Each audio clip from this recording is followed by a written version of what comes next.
Feeling maybe a bit lost? Navigating all the career options out there? Wondering, where you can find a path with some real momentum, some clear growth, especially now in 2025. That's a really important question people are asking. It definitely makes sense to look into it carefully. Well, today we're going to dive deep into something our sources are pointing to as a really strong answer: information technology, Mm, specifically IT, right here in India. The data we've looked at, it really suggests now could be just the perfect time to start an IT career. exactly. And this is backed up by, recent industry reports, analysis, and also the government's own Digital India 2025 vision. Yeah, we've dug into those government reports, the Digital India stuff, looked at industry data projections. Right, and it paints a very, very promising picture. And what's really crucial to get up front is this isn't just for the coding whizzes or, tech geniuses already out there. This deep dive is for anyone thinking about a change or maybe starting their first career who wants real insights, actual opportunities in Indian IT. Precisely. Our goal here is to pull out the most important bits, highlight where the opportunities lie, and sort of explain why this moment feels so significant. Okay, so let's get into it. This talk about an unprecedented IT boom for 2025, is that like real or just hype? No, the evidence looks pretty solid. I mean, India's IT and IT-enabled services exports, they already went past $250 billion in 2024. That's a huge number. $250 billion? Yeah, yes. And then you look globally, the World Economic Forum predicts 95 million new tech jobs by 2030. 95 million. That's massive. It is. And what's really changing, fundamentally, is how businesses operate. One source basically said, every company is a tech company now. Huh. Like, how so? Well, think about it. Healthcare uses complex data systems, right? For patient records, even predicting health trends. Banks, they're pouring money into cybersecurity. Retail relies heavily on e-commerce, on data. Okay, yeah, I see that. Even agriculture is getting techie, using AI for things like optimizing water use or predicting crop yields. So getting into IT doesn't mean you're stuck in just one kind of business. Not at all. Your skills are needed everywhere. Health, media, sports, education, you name it. It's a huge advantage. Right. But it's not just the market pulling this along, is it? I mean, the government, the Digital India Vision 2025, that seems like a big piece too. Oh, absolutely foundational. The government is actively nurturing this growth. There are specific initiatives under the Digital India umbrella that are directly relevant if you're looking for a career. Like what? You give some examples? Sure. Well, the main Digital India mission is about boosting infrastructure, getting more people online, connecting rural and urban areas, creates a bigger digital playground, essentially. Okay. Then you have things like Skill India and PMGD FINA, that's the Pradhan Mantri Gramin Digital Saksharta Abhiyan. It focuses on digital literacy, especially in rural areas. Right. And crucially, they offer free courses in things like coding, data entry, cybersecurity basics, even AI. Makes these skills much more accessible. Free courses in AI and cybersecurity, that sounds like a huge opportunity for people. It really is. And then there's India Stack. Aadhaar, UPI, DigiLocker, eSign, these digital building blocks, it's actually getting attention globally as a model. India Stack, right. Heard about that. Yeah. Plus, the government's investing in future tech, too. AI research centers, rolling out 5G networks. They're preparing for what's next. It feels very intentional, very strategic. It is. And they're partnering up internationally, too. Companies like Google, Microsoft, TCS, they're working with the government on upskilling programs, making sure the workforce has the right skills. Mm-hmm. Like Prime Minister Modi said, India is not just using technology, it is innovating technology for the world. That really sums up the ambition. Okay, so jobs are growing fast, government's backing it. But how do people actually get these jobs? The education side must be changing too. Our sources mention that. That's another really positive trend. Educational places are shifting. More focus on, real-world projects, practical skills, and actually getting graduates placed in jobs. So less theory, more doing. Kind of. You see these newer platforms popping up, Scalar Academy, Masai School, which has that interesting pay after you get a job model. Oh, yeah? Yeah. PW Skills, Upgrad, Great Learning. Alongside the big names like IITs, NITs, 30Ts, and even companies are involved, like TCS with their Ion Career Edge.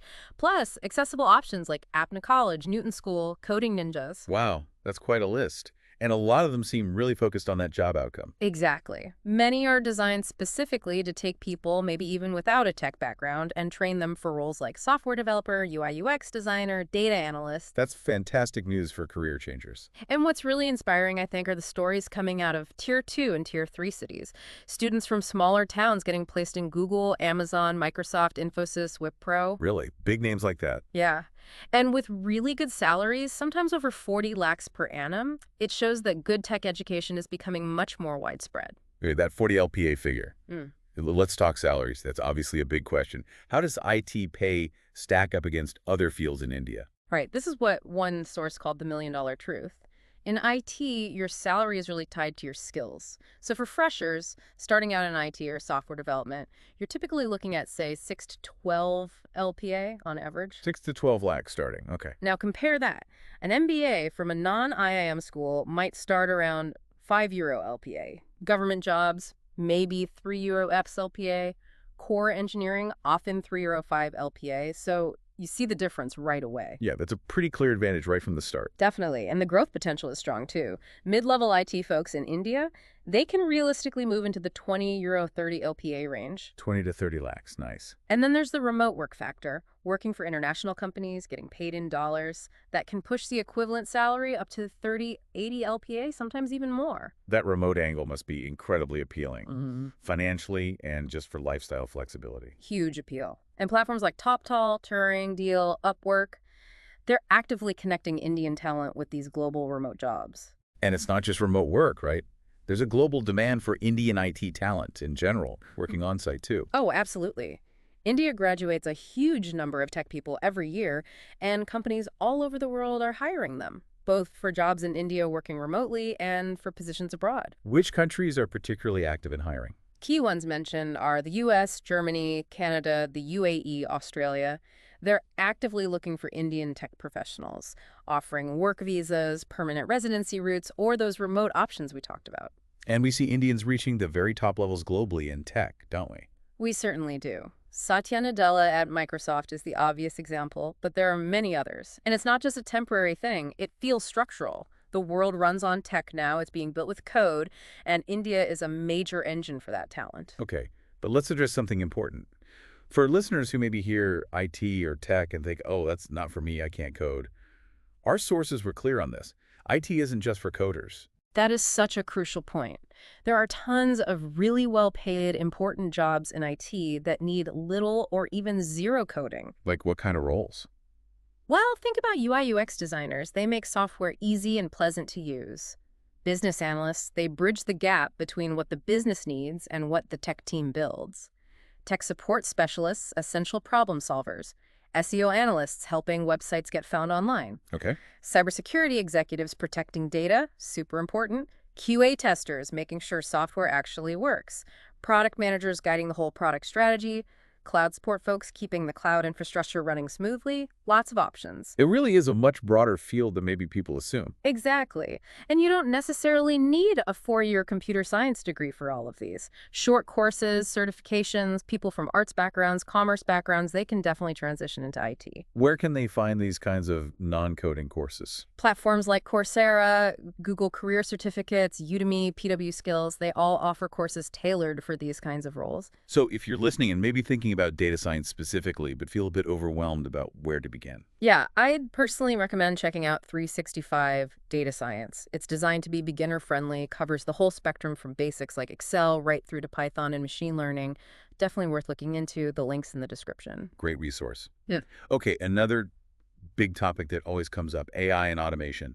People worry, will AI take my job? What's the perspective from our sources on this in the IT context? The take is actually quite optimistic, forward-looking. Yeah. The argument isn't that jobs won't change, they will, but that AI is making many jobs easier, and more importantly, it's creating completely new types of jobs. New jobs. Like what?